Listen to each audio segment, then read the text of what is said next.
So what is a fur down, students? The fur down area is the area that's inside the house or in the middle of the house. As far as the fur down, that's an area that we use to hide ductwork. Okay, that's an area that we use to hide ductwork. So the fur down area, it's just an area that we cover, like this one, for example. Here in the middle, they're building a fur down because they just want to simply cover the ductwork. And and I don't want to say normal residential, but in typical residential, you don't want to see the ductwork. Okay, you just don't want to see it. It's yeah, not very nice looking and everything, not very decorative. It's kind of, I don't know. Sometimes it looks like a big spider type of thing.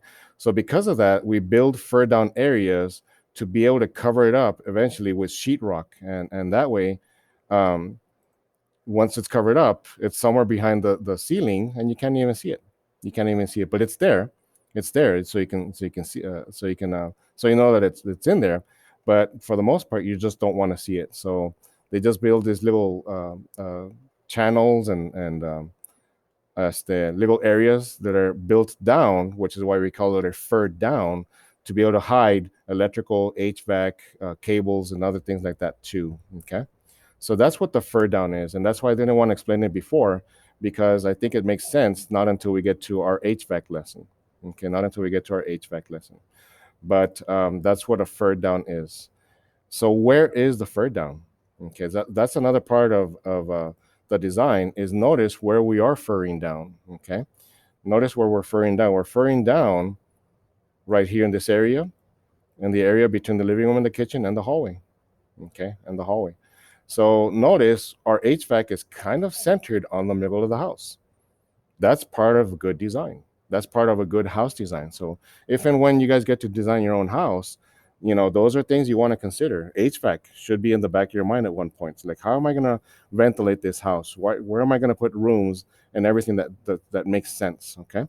For example, like in this house, let's say we wanted to add a house. People add, I'm sorry, add a room to a house. So that happens all the time. So let's say back over here, they wanted to add a room. It's just they want to do an addition and make another bedroom because there's a new little brother on the way, and your parents don't want to buy a new house, so they're going to want to add another bedroom. They want to add bedroom three. Okay, how do you get heating and ventilation into there? How do you get it in there? Well, not as easy. In this case, you might have to fur down kind of maybe this little area inside this bedroom, and then be able to extend this HVAC all the way into this room. Okay, so in that case, you might have to fur down this little area. So the room here might have to have a little box that's built into the ceiling, just to be able to get HVAC out to here. Okay, and that happens. That happens. But if you're able to consider that as part of your original design, then that's the best type of design.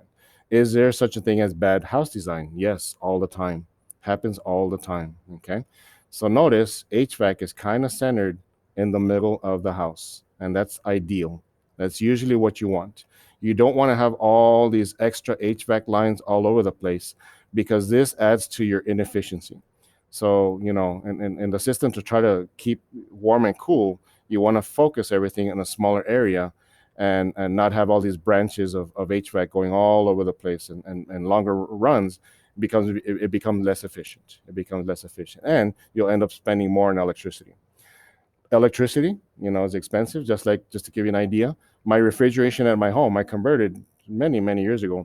My bill's been going up a little bit, but in the summer I can easily spend a little bit over $200 in 1 month of nothing but electricity to run my HVAC system.